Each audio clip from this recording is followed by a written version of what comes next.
Madison, where lakes whisper stories. The light dances across Lake Mendota as the sun begins its descent, painting the water with strokes of amber and gold. You can feel it, can't you? That special magic that makes Madison more than just a city. It's a living, breathing character with stories etched into every brick of State Street, every bench at the Union Terrace, every path winding through the UW Arboretum. Friends, if you've ever felt that connection to a place that seems to know you just as well as you know it, please take a moment right now to subscribe to our Town Tales channel, hit that like button, and share this video with someone who needs to rediscover the magic of American cities. Your support helps us continue telling these stories that keep our collective memories alive and strengthen the cultural fabric that binds us together. As we wander through Madison's Isthmus, that narrow strip of land embraced by Lakes Mendota and Monona, I'm reminded of all the treasures this place holds. And speaking of treasures, you simply must check out our Madison-inspired merchandise. The QR code on your screen will take you to our collection of locally designed artwork, books of local legends, and handcrafted items that capture the essence of this remarkable city. The link is also in the description below for those who want to take a piece of Madison's magic home with them. Now, let me tell you about Old Man Henderson and how his peculiar relationship with Madison's infamous raccoons changed the city forever. Marcus Henderson wasn't always old, of course. He arrived in Madison as a bright-eyed graduate student in 1967, studying wildlife biology at the University of Wisconsin. With his thick glasses and perpetually untamed hair, he cut an unusual figure walking around campus, always stopping to observe squirrels, birds, and especially, to the amusement of his classmates, raccoons. There's something about their eyes, he would say, peering through his binoculars at the masked bandits rummaging through campus trash cans. They're watching us just as much as we're watching them. Most students would laugh and continue to their next class, but Marcus remained steadfast in his fascination. Where others saw pests, he saw intelligence. Where city officials saw a nuisance, he recognized adaptability. This perspective would eventually reshape Madison's relationship with its urban wildlife, but not before Marcus himself became as much a part of local folklore as the lakes themselves. After completing his doctorate, Dr. Henderson secured a position at the university, where his eccentric teaching methods and passionate advocacy for urban wildlife ecology made him both beloved and mocked. Students flocked to his classes not just for the easy A, though his grading was indeed generous, but for his storytelling. Marcus could make the mating habits of waterfalls sound like an epic romance or the territorial disputes of squirrels feel like high political drama. His colleagues in the biology department maintained a respectful distance. Henderson's methods are unorthodox, the department chair was known to say with a tight smile, but his students consistently demonstrate remarkable retention of ecological concepts. What his colleagues didn't know, what even his students didn't fully appreciate, was that Marcus was conducting a decades-long study of Madison's raccoon population that would eventually challenge fundamental assumptions about urban wildlife intelligence. It started simply enough. In the late 1970s, Madison, like many American cities, was grappling with a raccoon population that seemed to grow more bold and resourceful with each passing year. Traditional control methods, trapping, relocating, even the occasional culling program, proved ineffective. The raccoons always returned, their numbers seemingly undiminished, their strategies for accessing human food supplies increasingly sophisticated. City officials approached the university for solutions, and Dr. Henderson advocated for a radical approach. Instead of fighting the raccoons, Madison should study them, understand them, and ultimately find ways to coexist with them. His proposal was met with skepticism bordering on ridicule. Next, you'll suggest we offer them citizenship and voting rights, one council member quipped during a particularly contentious meeting. Undeterred, Marcus began his work independently, spending countless evenings observing raccoon behavior across Madison's neighborhoods. He noticed patterns that others missed, family groups that remained stable across generations, apparent teaching behaviors between adults and young, and most intriguingly, what appeared to be rudimentary tool use. By the mid-1980s, locals had begun to notice the strange man who talked to raccoons. Children would follow him at a distance, giggling as he left carefully arranged food items for his subjects and meticulously recorded their responses. Adults regarded him with a mixture of amusement and concern. He became known as the Raccoon Whisperer, or, as he aged into his 60s and his hair turned silver, Old Man Henderson. What few people realized was that Marcus wasn't just feeding the raccoons, he was teaching them and learning from them in return. The turning point came during the bitter winter of 1996, when record-breaking cold descended on the Midwest. Wildlife suffered terribly. Frozen bodies of birds and squirrels were found throughout the city. Yet, curiously, the raccoon population seemed largely unaffected. The mystery was solved when a night janitor at the university discovered something extraordinary. Raccoons were seeking shelter in the steam tunnel system beneath the campus, accessing it through a complicated series of maneuvers that involved pushing aside loose grates and navigating multiple barriers. More remarkably, they appeared to be taking turns standing watch while others slept in the warmth. When Marcus was called to observe this phenomenon, his eyes filled with tears. "Do you understand what we're seeing?" he whispered to the bewildered janitor. "Learned behavior. Complex social cooperation. They've created a survival strategy and passed it through generations." The discoveries sparked Marcus's most ambitious project yet, documented evidence of raccoon intelligence that would challenge the city to reconsider its approach to urban wildlife management.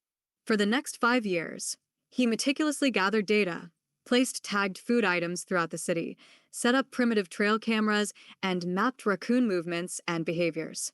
His findings were stunning. Madison's raccoons had developed distinct regional cultures with different approaches to food gathering, shelter construction, and even conflict resolution. More importantly, they showed clear evidence of passing these learned behaviors to their young. But Madison wasn't ready for Old Man Henderson's raccoon revolution. His research grant applications were repeatedly denied. His manuscript was rejected by academic journals. City officials continued to fund traditional animal control measures. Marcus, now approaching retirement age, feared his life's work would go unrecognized. Then came the summer of 2001, when 8-year-old Lily Chin got lost in the UW Arboretum. The Arboretum, a sprawling 1,200-acre forest and wetland research area within the city, is easy to get turned around in, even for adults. For a small child separated from her summer camp group during a nature walk, it was a labyrinth of indistinguishable trees and paths. As evening approached and temperatures dropped, hundreds of volunteers combed the Arboretum. Police officers with flashlights called Lily's name. Search dogs followed scent trails that seemed to lead nowhere. The community held its collective breath, knowing that even in summer, a night outside could be dangerous for a child. Just after midnight, one of the search parties heard giggling. Following the sound, they found Lily, unharmed and apparently unconcerned about her situation. She was sitting on a fallen log, sharing the remains of her lunch with 3 raccoons. When asked how she had stayed warm as temperatures fell, she pointed to a hollow log lined with fresh leaves. When asked how she wasn't afraid in the dark, she explained that her raccoon friends had stayed with her the whole time. Initially, rescuers assumed this was a child's imagination at work. But 2 details gave them pause. The hollow log did indeed contain a freshly constructed leaf bed, something raccoons were not known to build. And more strikingly, the raccoons did not flee when the search party approached, instead moving to positions that seemed almost protective of the child. The story hit local news the next day. Lost girls saved by friendly raccoons. Most readers chuckled at what they assumed was journalistic embellishment of a lucky rescue. But Old Man Henderson read the account with trembling hands and immediately reached out to the Chin family. What Lily described to him in their meeting confirmed what he had long suspected but could never conclusively prove. Madison's raccoons had developed a level of intelligence and social behavior far beyond what science recognized as possible for their species. Lily described how the raccoons had found her crying on a trail and had engaged in specific behaviors to get her attention and lead her to shelter. She detailed how they had taken turns bringing her berries, safe ones, Marcus noted with amazement, and how they seemed to coordinate their movements through a series of chattering sounds. Most remarkably, Lily insisted that one particularly large raccoon with distinctive facial markings had repeatedly patted her hand when she cried, a clear gesture of comfort that suggested emotional intelligence. This raccoon matched the description of a female Marcus had named Matilda and had been observing for over 7 years. She was a matriarch of sorts, with territory centered near the Arboretum's north entrance, and had been documented showing unusually sophisticated problem-solving skills. Armed with Lily's testimonial and the media attention the story had generated, Marcus approached university officials once more. This time they listened. A small grant was approved for a formal study of unusual social behaviors in Madison's raccoon population, with Marcus as principal investigator despite his now emeritus status. What followed was the most productive period of Old Man Henderson's career. With proper funding and a team of graduate students, his research accelerated.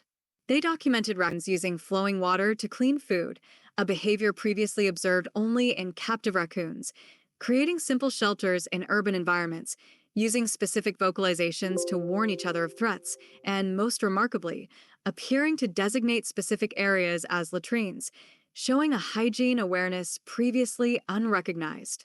The Madison Raccoon Study began to gain attention beyond the city. National wildlife publications covered the research. Other universities initiated similar studies in their regions.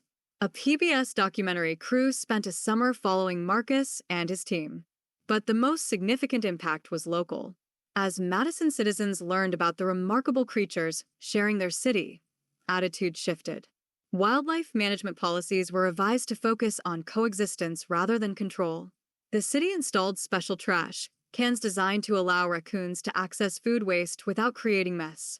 Educational programs taught children about urban wildlife. An annual Raccoon Appreciation Day was added to Madison's festival calendar, featuring educational booths, art contests, and storytelling. Old Man Henderson, now well into his 70s, became something of a local celebrity. Children would point him out on the street. The university awarded him a Distinguished Service Medal. The mayor proclaimed May 15th, Marcus Henderson Day. Through it all, Marcus maintained his humility, always redirecting attention to the animals he had spent his life studying. "I didn't discover anything," he would insist in interviews. "The raccoons were always this remarkable. We humans just needed to pay attention." In 2015, when Marcus passed away peacefully in his sleep at age 81, his memorial service at the UW Arboretum was attended by hundreds. University colleagues, former students, city officials, and ordinary Madison citizens came to pay respects to the man who had changed their relationship with the natural world. As dusk fell and the memorial concluded, attendees were treated to an extraordinary sight. Dozens of raccoons emerged from the woods surrounding the memorial area. They didn't approach the humans or cause any disturbance.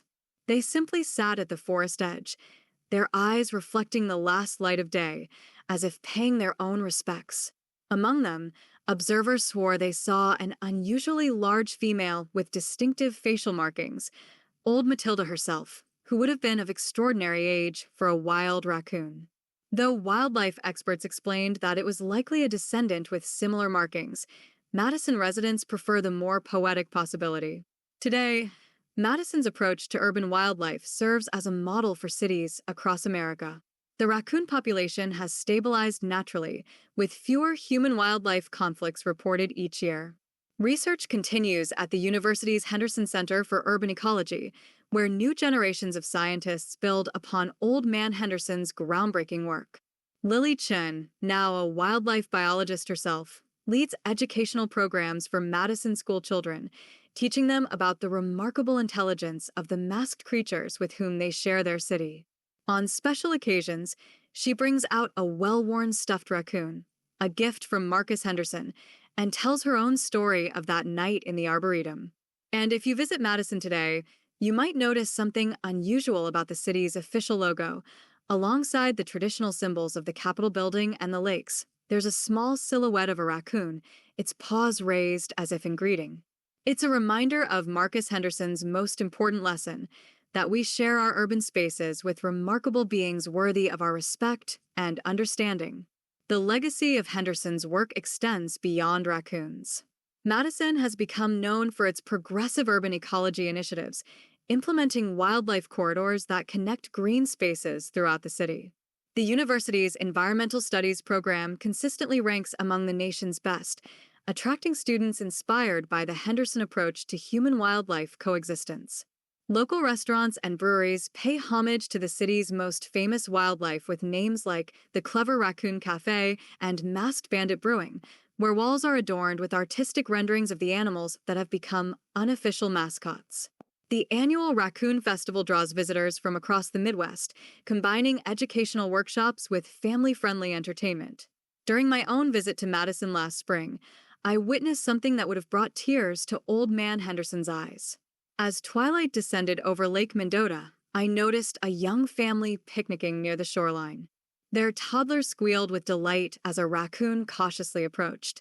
Instead of shooing it away, the parents quietly instructed their child, "Remember what we learned at the Henderson Center. We don't feed wild animals, but we can observe them respectfully." The family sat still, watching as the raccoon foraged naturally nearby, neither fearful nor aggressive, simply going about its business in shared space. That moment encapsulated what makes Madison special. It's a place where history, education, nature, and community intertwine to create something greater than the sum of its parts. From the grand Capitol building standing sentinel on the isthmus to the humblest raccoon den beneath a fallen log in the Arboretum, every element plays its role in the city's ongoing story. Madison's seasonal rhythms provide a backdrop for this human-wildlife ballet. In winter, when lakes freeze solid enough for ice fishing villages to spring up overnight, raccoons can sometimes be spotted using the same well-worn paths across the ice that humans have established. During spring, as the famous farmers' market returns to the Capitol Square, raccoons emerge from their winter dens to explore gardens coming to life. Summer brings students splashing at Memorial Union Terrace, while raccoons wade in shallower waters at dusk. And fall, perhaps the most beautiful season, sees both species preparing for winter, raccoons gathering final stores as students gather knowledge within the university's hallowed halls. The city's culinary scene reflects this interconnectedness as well. Farm to table isn't just a trend here, it's a philosophy rooted in understanding ecological relationships. Local chefs partner with area farmers who practice wildlife-friendly agriculture, creating dishes that celebrate Wisconsin's bounty while respecting the land that produces it. Cheese curds, bratwurst, and craft beer may be Wisconsin staples, but in Madison, they come with a side of ecological consciousness. Even Madison's famous political activism has been influenced by Henderson's work. Environmental policies are debated vigorously, as one would expect in a progressive university town, but the raccoon story provides common ground. Conservatives appreciate the emphasis on local solutions and personal responsibility, while progressives embrace the ecosystem-based thinking. It's not uncommon to see volunteers from across the political spectrum working together on urban habitat restoration projects. Religious communities, too, have incorporated the city's unique relationship with wildlife into their practices. The annual Blessing of the Animals services now regularly include prayers for wild creatures as well as pets. The Interdenominational Stewardship of Creation Committee hosts lectures on ethical coexistence with urban wildlife. Even the university's secular humanist groups organize Raccoon Watch Nights, combining citizen science with philosophical discussions about humanity's relationship with the natural world. Madison's economic development strategy has evolved to emphasize its unique character. Tourism materials proudly highlight the city's reputation as the place where people and wildlife thrive together. Tech companies cite the quality of life, including access to nature within urban settings, as a major draw for talent. Real estate listings boast of properties' proximity to wildlife corridors and natural areas. Healthcare providers have taken note as well. Research at Madison's hospitals has explored the therapeutic benefits of nature connection, with several facilities developing healing gardens that attract local wildlife visible from patient rooms. Mental health professionals prescribe time in the Arboretum as part of treatment plans, recognizing the stress-reducing effects of these natural encounters. Education in Madison now routinely incorporates the Henderson philosophy. Elementary schools maintain wildlife observation areas where children learn science through direct experience. High school students participate in citizen science projects tracking raccoon populations. University undergraduates from disciplines as diverse as engineering, fine arts, and political science take core courses in ecological thinking. Perhaps most telling is how Madison's children grow up with a different relationship to wildlife than previous generations. Where once they might have feared raccoons or seen them simply as pests, today's young Madisonians understand them as neighbors, deserving of space, respect, and understanding. This shifted perception ripples outward into how these children view all relationships between humans and the natural world. As the sun begins to set over Lake Monona, casting long shadows across the bike paths that wind along its shores, I'm reminded of something Old Man Henderson often told his students. We don't just live in the city, we're part of its ecosystem.